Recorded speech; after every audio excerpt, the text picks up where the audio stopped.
풍성한 먹을거리가 우리를 또 반겨주고 또 아름다운 찬양 소리가 우리의 귀를 또 이렇게 풍요롭게 하는 정말 감사의 시간이 아닐 수 없습니다. 이 시간에 제가 이렇게 설교를 시작함에 있어 이 감사의 계절에 이렇게 받고만 있으면 안 될 것 같습니다. 그래서 선물 하나를 여러분한테 드려야 되겠는데 한번 커다란 항아리 하나를 만들어 볼까요? 네, 받고 싶을 만큼 네, 다 만드셨으면 이거는 이렇게 떨어지지 않는 거니까 여러분이 마음껏 넣으셔도 됩니다. 하나님이 주신 기쁨이라는 큰 이 보약 한 덩어리 집어넣어 봅시다. 하나 뚝 따서 뚝 여기다 쿵. 소망이라는 것도 하나 뚝 따서 쿵. 감사도 하나 뚝 따서 쿵. 다 넣었으면 한번 저어보세요. 휘. 자, 마시겠습니다. 시작. 왈깍. 하나님이 주신 보약인 줄 믿습니다. 아멘. 믿음대로 이 보약이 내 삶 가운데 약이 될 줄 믿습니다. 제가 아는 목사님 한 분이 미국 교회에 초청을 받아서 미국 교회에 방문한 적이 있다고 합니다. 근데 교회에 딱 갔는데 제일 먼저 만나는 사람이, 그러니까 쉽게 만나는 분이 사찰 집사님이잖아요. 너무나 밝은 모습으로 막 청소를 하고 있는 거예요. 저 사람은 뭐가 저렇게 행복해서 저렇게 콧노래를 부르면서 이렇게 청소를 하고 있을까 생각했는데, 이제 예배를 마치고 이렇게 나오는데도 이번에는 먼지 털이개를 가지고 막 먼지를 털면서 막 즐거워하는 거예요. 그래서 이 목사님이 참 궁금했다고 합니다. 도대체 저분은 어떤 분인데 저렇게 막 찬송을 해가면서 콧노래를 해가면서 저렇게 청소를 하고 있습니까? 라고 하니까 그 친구 목사님이 가르쳐 주기를, 저분은 대학 총장님을 지내셨고 노벨 물리학상을 받으신 분입니다. 그러니까 깜짝 놀랐던 거야. 아니, 저런 분이 어떻게 저렇게 일을 하고 있을까? 근데 더 놀라운 것은 이게 40세 때부터 하기 시작한 일을 40년 동안 꾸준히 그 일을 하고 있었던 거예요. 그러니까 그 교회 은퇴 원로 목사님이셨다고 합니다. 너무나 좀 충격이었고 너무나 놀래서 저녁 식사 시간에 그 목사님을 좀 초대했습니다. 그 은퇴 원로 목사님을, 장로님을 초대했습니다. 장로님을 초대해갖고, 아니 제가 보기에는 40살밖에 안 돼 보이는데 얼굴에 이렇게, 아니 나이가 81살이라고 하니까 그 비결이 궁금합니다. 그렇게 건강한 비결이 무엇입니까? 라고 딱 여쭤보니까 하시는 말씀이, 아침에 토스트 몇 조각, 점심은 보리죽 한 그릇, 저녁도 적은 양의 음식, 운동도 적당한 거리를 걷는 정도입니다. 라고 대답하는 거예요. 아니 나도 그렇게 하고 있는데, 아니 많은 사람들이 그렇게 하고 있는데 어떻게 이렇게 건강할 수 있을까? 근데 그 뒷이야기가 중요합니다. 본래 건강한 체질이 아니었던 저는 마음속에 주님을 모시고 주님과 함께 살면서 기쁨도 건강도 찾았습니다. 라고 대답하더라는 겁니다. 여러분, 이 고백이 우리 여러분의 고백이 될 줄 믿습니다. 아멘. 주님과 함께하는 건강한 신앙생활은 우리의 삶도 우리의 생활도 행복하게 만들어줍니다. 1996년 6월 24일 그 미국의 타임지는 신앙과 치유라는 주제의 어떤 특집 기사를 다룬 적이 있습니다.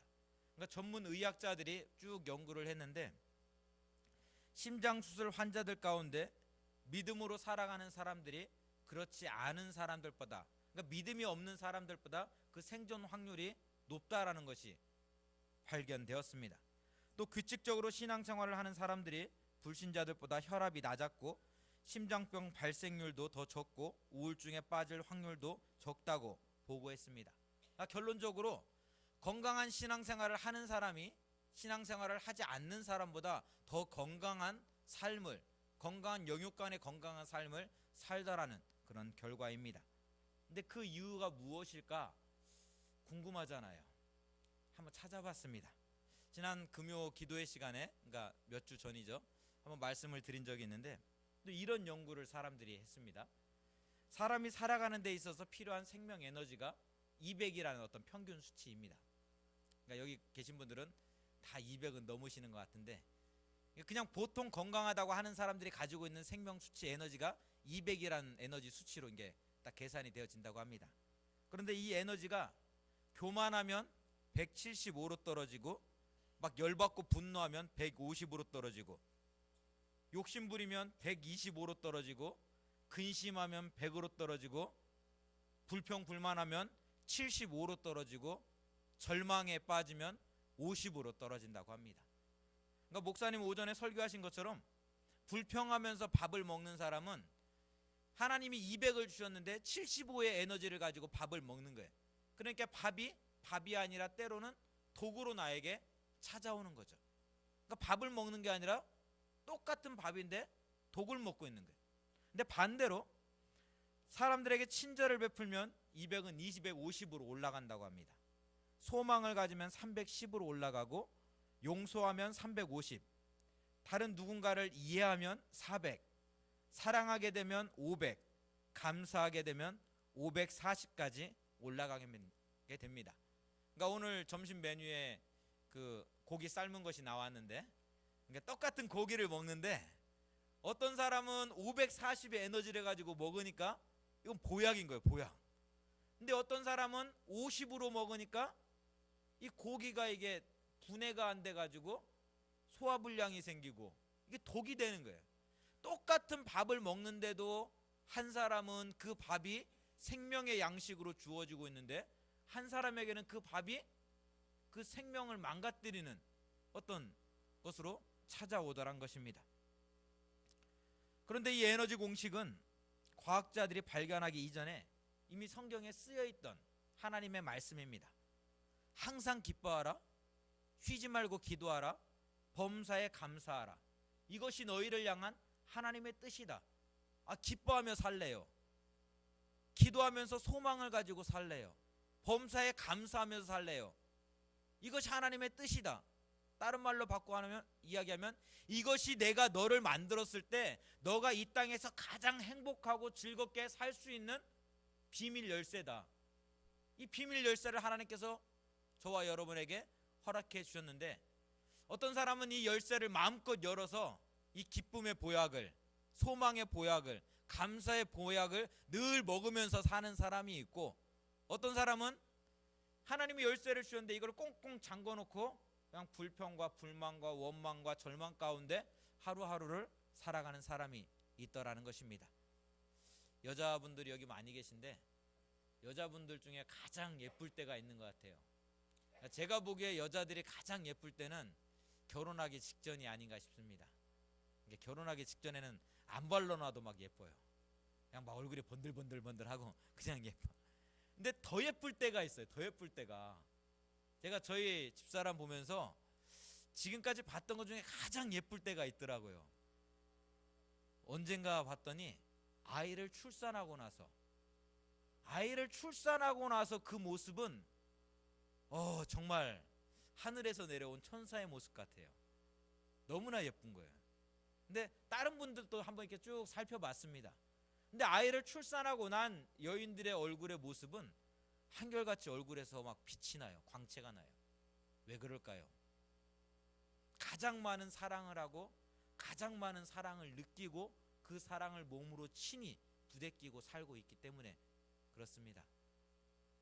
아버지가 아무리 아이를 사랑한다지만 내 몸에서 나온 그 아이를 안고 있는 그 어머니의 사랑보다 더하겠습니까? 그 사랑을 고백하고 느끼고 간직하며 살고 있는 여인의 얼굴이기에 그 어느 것과도 바꿀 수 없는 아름다움이 그 속에 있는 것입니다. 사랑하는 성도 여러분, 하나님의 뜻대로 항상 기뻐하십시오. 쉬지 말고 기도하십시오. 범사에 감사하십시오. 그 삶이 540의 에너지를 가지고 이 땅을 살아가는 정말 힘인 줄, 능력인 줄 믿습니다. 반대로 불평하고 욕심부리고 교만하면 하나님이 주신 200도 못 살고 70, 50의 삶을 살게 되는 줄 믿습니다. 바라기는 우리 대한교회 모든 성도들은 기쁨과 감사의 삶을 살아갈 수 있기를 원합니다. 감사절을 준비하면서 감사절이 참 좋은 것 같아요. 추수감사주일 누가 만들었는지 참 좋은 것 같아요. 평상시에는 그냥 이렇게 지나갑니다. 내 삶 속에서 감사한 게 뭐가 있을까? 언뜻 생각하다가도 그냥 또 시간에 쫓겨서 지나가는데, 이 추수감사주일이 되고 감사절이 되면 한 번 정도는 묵묵히 생각해 보는 거예요. 묵상해 보는 거예요. 아, 지난 1년 동안 감사한 일이 뭐가 있었지? 하나님이 함께 하셨는데 감사한 일이 뭐가 있었지? 딴 때보다 더 오랜 시간을, 깊은 시간을 한 번쯤은 생각해 보는 거예요. 마침 설교를 또 맡게 되어서 감사한 것들을 쭉 생각해 봤습니다. 근데 저한테는 이렇게 세 가지가 이렇게 좀 떠올랐어요. 제가 대한교회 온 지 이제 2년이 됩니다. 담임 목사님보다 얼마인가요, 목사님? 한 석 달인가요? 제가 좀 늦게 왔는데 그 2년을 지켜보면서 그 시간들이 쭉 생각이 나더라고요. 그러면서 감사한 게 뭐가 있을까 했는데 하나님께서 세 가지를 말씀해 주시는데, 첫 번째는 입술의 감사입니다. 사람이 마음으로 믿어 의에 이르고 입으로 시인하여 구원에 이른다 하였습니다. 잠언 18장 21절은 죽고 사는 것이 혀에 힘이 달렸나니 혀를 쓰기 좋아하는 자는 혀의 열매를 먹을 것이라 말씀하였습니다. 그만큼 내 입술에서 감사가 많이 나오면은 감사의 열매를 많이 맺겠지만, 많이 먹겠지만, 불평과 원망의 말들이 많이 나오면 불평과 원망의 말들을, 그 열매들을 따 먹게 된다는 거예요.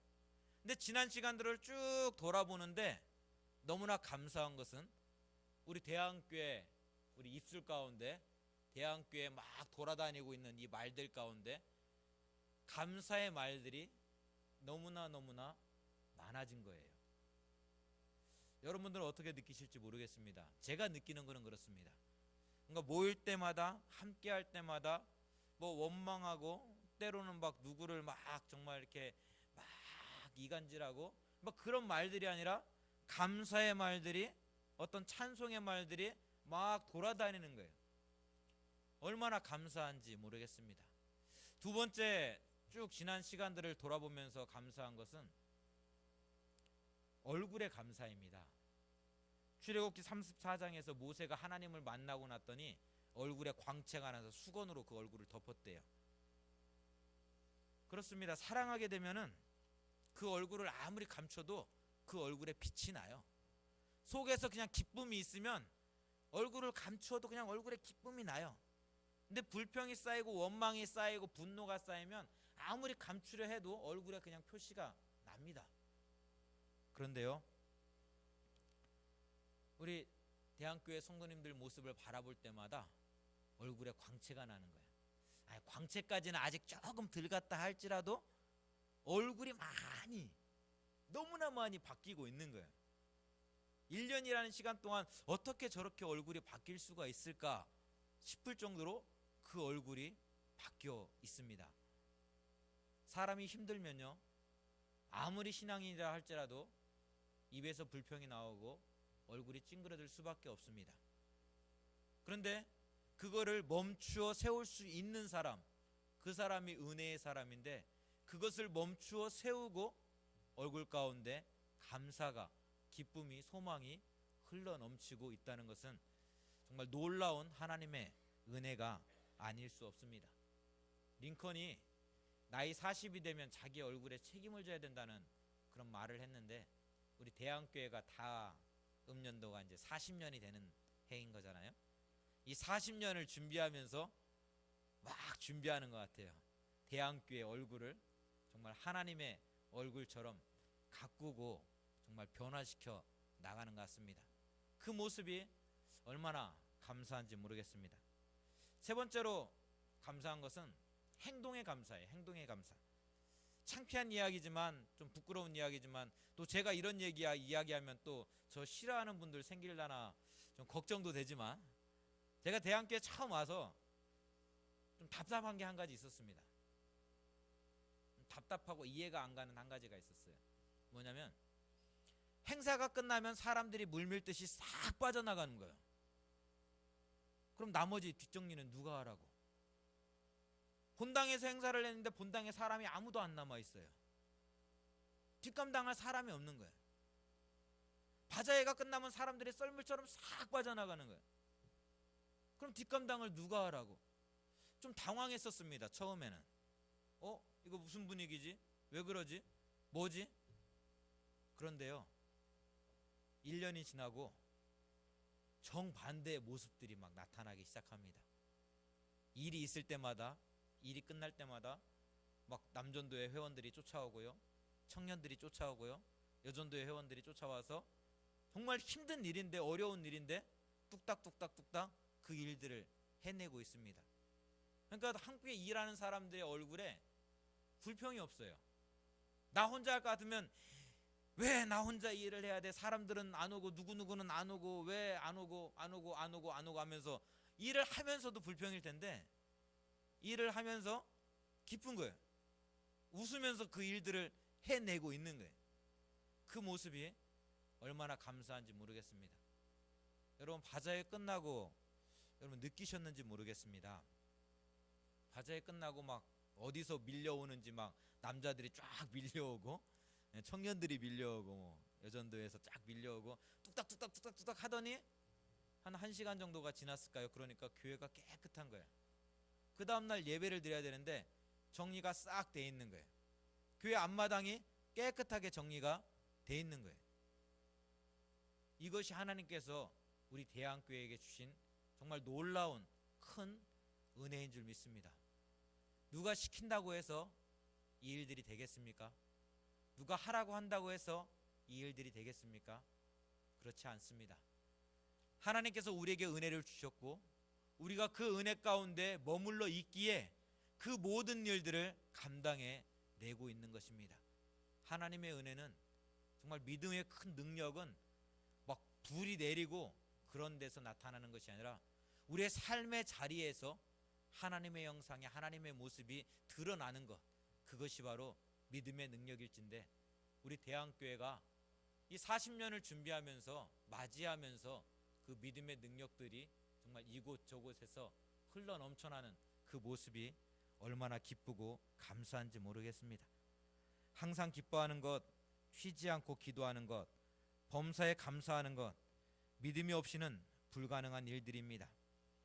하지만 하나님께서 선물로 주신 믿음은 슬픔 가운데서도 기쁨을 노래하게 하고, 절망 속에서도 예수의 이름을 부르며 기도하게 하고, 무화과 나무에 과실이 없음에도 불구하고 하나님의 뜻을 알기에 기뻐하며 찬송하게 하는 것입니다. 그것이 믿음의 능력이요, 믿음의 권세인 것입니다. 하나님께서 왜 대한교회를 허락하셨습니까? 함께 울고 함께 웃을 수 있는 믿음과 소망, 사랑의 공동체를 경험케 하시기 위해서 하나님은 우리 대한교회를 이 땅에 허락해 주셨습니다. 그러하기에 대한교회의 입술에 감사가 넘쳐나는 일은, 입가에 웃음이 피어나는 일은, 삶의 고백이 일어나는 일은 신앙인인 나에게, 대한교회를 믿음의 어머니로 생각하며 살아가고 있는 저와 여러분에게는 너무나 큰 감사요 기쁨이 아닐 수 없는 것입니다. 그것은 하나님은 오늘도 대한교회를 통해서 대한의 성도들에게 복 주시기를 기뻐하시는 하나님이시기 때문입니다. 바라기는 저와 여러분이 하나님이 주시는 이 생명 에너지로 100세가 되어도 정말 청춘인 것처럼 행복을 노래할 수 있는 우리 대한의 모든 공동체가 되었으면 좋겠습니다. 그래서 우리 입술 가운데, 정말 우리 얼굴 가운데, 우리 행동 가운데 40주년을 맞이할 때 그 입가에 웃음이 가득히 넘쳐날 수 있는, 지금보다도 더 우리의 모습 가운데 광채가 피어날 수 있는 그런 우리 대한교회가 되었으면 좋겠습니다. 기도하겠습니다.